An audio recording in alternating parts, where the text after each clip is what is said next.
What's good, Commanders fans? So happy Thanksgiving, like Dan Snyder said in that press conference when he introduced Ron Rivera. One of the corniest jokes I've ever heard in my life.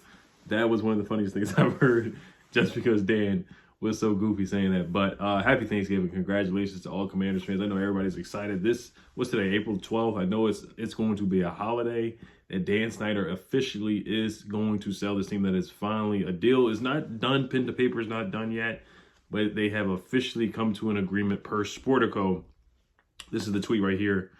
It says, exclusive, Dan Snyder has reached an agreement in principle to sell the Commanders for $6 billion to a group led by the Philadelphia 76ers co-owner Josh Harris. Harris's group includes billionaire Mitchell Rales and former NBA superstar Irving Magic Johnson. So looks like it's finally done, man. And then also Sportico goes on to say Josh Harris and Dan Snyder are hoping to execute a contract in the coming days. If a deal is reached, it will be the highest price bid ever. It will be the highest price ever paid for a sports team, eclipsing the $4.6 billion that Rob Walton paid for the NFL's Denver Broncos last year.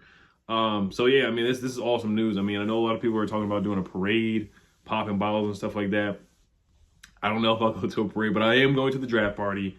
I'll be there with my family, so I know it's going to be a good time. I know a lot of people are going to be excited by then. I think by then, maybe by the end of this month, definitely by May 22nd, I think pen to paper, the deal will be sealed and done. The agreement will be agreed upon. Now, Adam Schefter did tweet out that Steve Apostolopoulos from Canada, he is still in the mix, but it looks like Josh Harris and Magic Johnson and Mitchell Rales, it looks like the deal is going to be done, and those guys are going to get the team. Jeff Bezos, there was a source that said that he was out of the running. And I think when that news came out, Dan Snyder was like, okay, I'm not going to get that bid that I want from Jeff Bezos.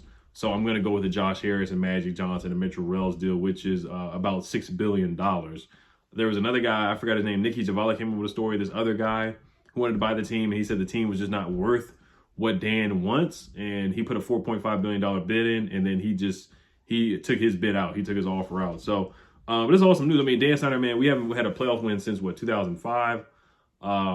Just the harassment in the workplace, the toxic workplace, the ticket sale fraud, all the craziness with Dan Snyder, the firing of Marty Schottenheimer, the defamation of Scott McLuhan, the Trent Williams situation, the Kirk Cousins situation, RG3 situation, drafting Dwayne Haskins, rest in peace to him.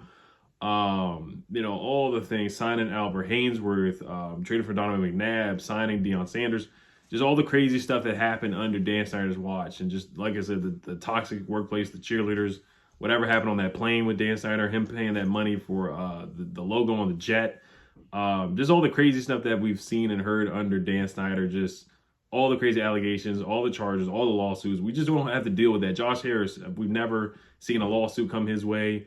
So we're not gonna have to worry about that with him and Mitchell Rales and Magic Johnson, all stand-up guys that know how to run a business and organization. Magic Johnson has multiple businesses in the DMV, has the movie theater out in Largo, I think it's Largo, Capitol Boulevard. Josh Harris owns the Sixers, has a minority ownership in the Steelers.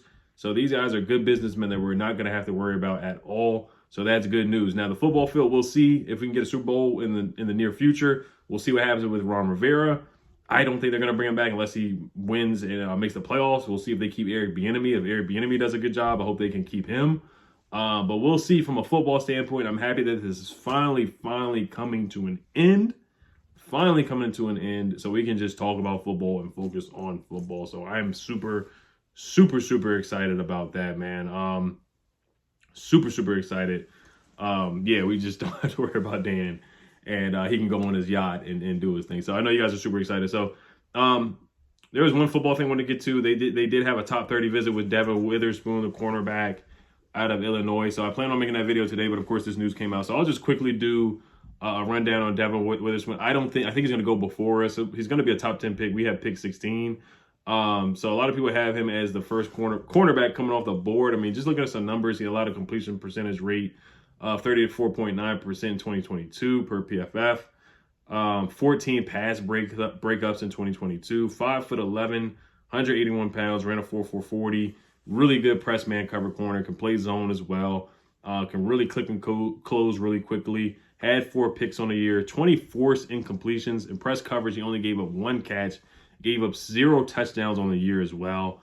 Very instinctive, very physical, can jam and press, really great at the line of scrimmage and throw guys off their routes. And even if they get off their route, he's really good.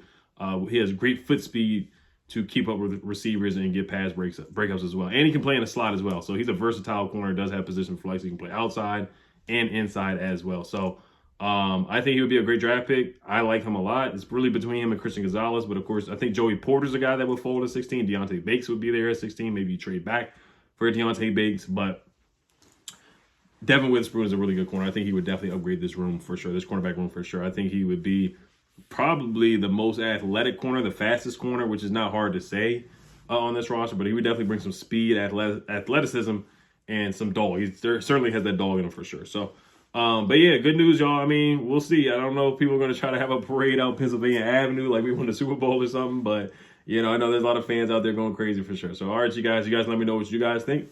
Hail the Commanders. Peace.